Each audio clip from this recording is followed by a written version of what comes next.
তার আগের দিন রাতে 10টার দিকে আলম আমাকে একটা মেসেজ করে যে আমার যদি কিছু হয়ে যায় রিয়াকে তুমি ছাড়বে না। তার আগেও 2-3 দিন আগেও গলায় দড়ি দিচ্ছে, হাত কাটছে, রিয়াকে যেন আমি না ছাড়ি। তারপরে হচ্ছে তার সে যদি মারা যায় লাশ যেন আমি তার বাড়িতে নিয়ে যাই, তারপরে হচ্ছে তার বাচ্চাদেরকে আমি দেখি, এগুলো আমাকে ইত্যাদি ইত্যাদি দায়িত্ব দিয়ে যাচ্ছে। তারপর ওই দিন আপনার মানে যেদিন আর কি আপনারা ভিডিওটা দেখেন যে তাকে নিয়ে আমরা আসছি, তার আগের দিন রাতে হচ্ছে সে 10টার দিকে আমাকে একটা মেসেজ করে। তখন আমি মেসেজটা সিন করতে পারি না, আমি একটু ফোনে বিজি ছিলাম। পরে মেসেজ সিন করার পরে আমি ওনাকে ফোন দিচ্ছি, ফোনে আর পাচ্ছি না, সে আর লাইনে না। পরে আমি রিয়াকে ফোন দিয়ে বলি তুমি একটু অফিসে যেয়ে দেখো তো। ও ঘন্টাখানিক পরেই অফিসে যেয়ে আর খোঁজাখুঁজি করে, তার লোকজন পায় না। অনেক সময় পর আমাকে বলে তাহলে তুমি, আমি কি করবো, আমি কি আসবো? পরে বলে কি আসো। তখন আমি আমার একটা গার্জিয়ানকে আমি ইনফর্ম করি যে আমি অফিসে যাচ্ছি, যেহেতু তার নামে আমার মামলা করা, কয়েকবার মার্ডারের হুমকি দিয়েছে, সেহেতু আমি তো কাউকে না জানিয়ে তার অফিসে যেতে পারি না। পর রিয়া বলছে তুমি কি কাউকে জানিয়ে এসছো? আমি বলছি হ্যাঁ অবশ্যই আমি জানিয়ে এসেছি, কারণ আমার যদি কিছু একটা হয়ে যায় আমি কোথায় গিয়েছিলাম এটা জানবে না। পরে আমি আর রিয়া অনেক খোঁজাখুঁজি করেছি, হাতে জিল টিল দিয়ে, ওর লোকজন খুঁজে ওকে পাওয়াই যাচ্ছে না। ফজর আজান পর্যন্ত আমরা খুঁজেছি।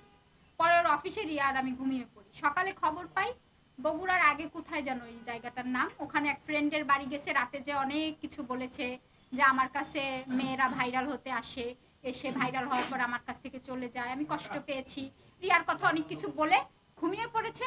সকালে সে ঘুমের ওষুধ খায় 4টা। এটা তো আমরা পরে জানতে পারি। পরে ওই লোক নাকি 11টার সময় ডেকে আর উঠাতে পারে না, পরে হসপিটালে, কারণ সে একটা পাবলিক ফিগার, তার বাড়িতে যদি একটা অঘটন ঘটে যায় সে কি দায়ভার নিবে, সে তাড়াতাড়ি ওখানকার একটা হসপিটালে নেয়। সেখান থেকে তাকে বগুড়ায় হচ্ছে আপনার শহীদ জিয়াউর রহমান মেডিকেলে পাঠানো হয়। এদিক থেকে আমরা রওনা দিয়ে যাই। যে আমরা সঙ্গে সঙ্গে রিলিজ করে সে তো ঘুমাচ্ছে, কিন্তু আমি তো তাকে অনেক ভালোবাসি, তাকে দেখে তো আমি খুব অস্থির হয়ে গেছি। ওখান থেকে আমরা গাড়িতে করে নিয়ে আসার সময় ওনার অ্যাসিস্ট্যান্ট সেলিম যে ওই ভিডিওটা করে যে কোলে আর পায়, এটা না আমি জানি না, সত্যি আমি জানি না। এটা তারা হচ্ছে মানে এইটা দেখাচ্ছে যে মিথিলা তার ওয়াইফ, তারা শীঘ্রই একটা কাগজ করবে, বাংলাদেশের মানুষকে জানাচ্ছে আমরা ঠিক আছি, আমার মামলাটা সেলিম বলছে এবার আপনি মামলায় কি করবেন এটাই তো আমরা দেখাবো। আমি এমনি হেসে অসুস্থ হোক। ওখান থেকে রিয়া ফোন দিল, বেটার লাইফে লোক পাঠালো, বেটার লাইফে ভর্তি করবে। কিছু সময়ের ভেতরে এই আলমের হুশ, আধা ঘন্টার ভিতর হুশ চলে এসছে, সে বিরিয়ানি খাবে। পরে আমি আবার খাওয়াই দিচ্ছি রিয়ারে আর ওরে, ওরা ওই পাশে বসে, আমি এই পাশ দিয়ে খাইয়ে দিচ্ছি। হুট করে বলছে আমরা কক্সবাজার যাব। তখন আমি বলছি আমি যাব না। দুই ওয়াইফকে নিয়ে এক জায়গায়, এটা কিন্তু সে মেন্টালি টর্চারে কিন্তু সে সুইসাইড অ্যাটেম্প করেছে। খাক 4টা খাক 5টা খাক, খেয়েছে তো। আমি যখন বলি আমি যাব না, ওরা আমাকে জোরপূর্বক, কোনো কাপড় চুপড় না, আমি কিন্তু নাইট ড্রেস পরা ছিলাম, মানে বাসায় আমি যে পোশাকে ছিলাম জাস্ট একটা ওড়না নিয়ে ওর অফিসে চলে আসে, সেটা আপনারা দেখেছেন ভিডিওতে। পরে আমি আমি বলছি কোনো ড্রেস নাই কিছু নাই, ওই পথেই চলে যাব, যে যা হোক আমরা কিনবো। পরে আমরা যাই, খুব ভালো সময় আমরা যাই, ঠিক আছে আমাদের ভিতরে মিউচুয়াল। রিয়া বলছে তুইও থাকবি আমিও থাকবো, সমস্যা নেই, তোদেরকে বিয়ে পড়াই দেবো। কক্সবাজার যাওয়ার পরে ভালোই, আমার কয়েকটা আপনাদের আগে আমি বলেছিলাম যে সে রিয়ামণির সামনে না পেছনে আমাকে ভালোবাসে, তাই কিছু ক্লোজ ভিডিও নিছে আমাদের। এই আলম তুমি ওকে একটু এই করো সেই করো, এইভাবে কিছু ভিডিও নিছে যে মানুষকে দেখাবে।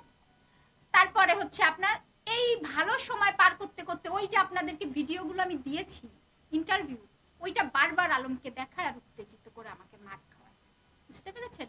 এক পর্যায়ে আমি মারের ভয় আমি দৌড়ায় পালাতে যাই, সেন্সলেস হয়ে পড়ি। তখন ওর অ্যাসিস্ট্যান্ট সেলিম আমাকে কোলে তুলে ওর রুমে নিয়ে যায়, নিয়ে আমাকে জোরপূর্বক আমার কাছ থেকে স্ট্যাম্পে সই নেয় আমি যেন মামলাটা তুলে নিই। তা না হলে আর মার্ডার তো করতে পারছে না, কারণ সবাই তো জানে যে আমি ওদের সাথে আছি।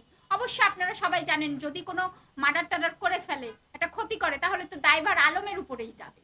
এই জন্য একটা স্ট্যাম্পে সই দিছে, আমি তখন আমার ইজ্জত বাঁচানোর জন্য আমি স্ট্যাম্পে সই দিয়েছি। এখন ওখানে তারা কি কি লিখবে না কি করবে আমি আদৌ জানি না।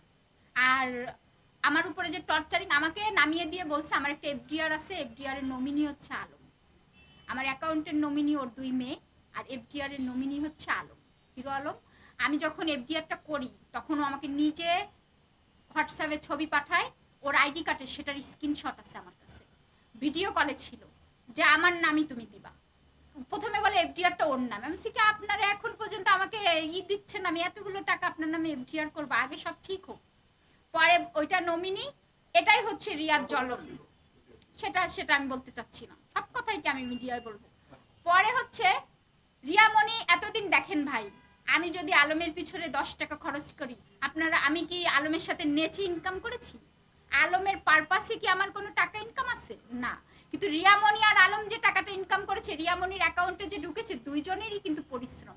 এটাই হচ্ছে রিয়ামণির জ্বলন, যে আমি এতটাই ভালোবাসি। আমি যদি আজকে মরে যাই, টাকার মালিককে হিরো আলম, অবশ্যই হিরো আলম। আর ও তো জীবনে কিছুই করেনি। হিরো আলমকে দিয়ে ও ভাইরাল হয়েছে, আজকে যত টাকা পয়সা ইনকাম করেছে সব কিন্তু ওর অ্যাকাউন্টে, আলমের অ্যাকাউন্টে কিন্তু জমা হয় না, সব কিন্তু ওর অ্যাকাউন্টে হয়। এটা মানে ও আমাকে ভালোবেসে ব্যবহার করে প্রতিনিয়ত আমাকে দিয়ে ভিডিও করায় আলমের কাছে খারাপ বানিয়েছে। এখনো পর্যন্ত আলম আমার কথাই বিশ্বাস করে। বলছে এই কথা গাড়িতে, তুমি তো মিথিলার কথা বিশ্বাস করবে না, কারণ আমি তো মিথ্যা কথা বলি না, তুই তো মিথ্যা কথা বলিস। এইভাবে আমাকে নামিয়ে দেয়। আজকে বিকেলে, আমি আজকে সকালে এফডিআরটা ভাঙবো, ভাঙার পরে আলমের অ্যাকাউন্টে ট্রান্সফার করবো। আজকে বিকেলে বিয়ে হবে, ওই কাগজপত্রে বিয়ে হওয়ার পর আমাকে বগুড়ায় পাঠিয়ে দেবে, মাঝে মধ্যে আলমকে পাঠাবে। বুঝতে পেরেছেন? আমি আলমের সব কথাই মেনে নিতাম। আমি বলেছিলাম যে তুমি আমাকে 1000 টাকার একটা পেপারস দাও, 1000 টাকা তুমি মিডিয়ায় বলে দাও আমার, কারণ কি ভাই আমি তো তাকে ভালোবাসি, আমার তো লক্ষ লক্ষ, আমি তো তাকে ওই রিয়ামণির মতো 2 দিন অন্তর তো আমি ওই দেনমোহরের মামলা করতে যাব না। আপনারা সবাই ইতিমধ্যে বুঝে গেছেন যে তার প্রতি আমার কতটা ভালোবাসা।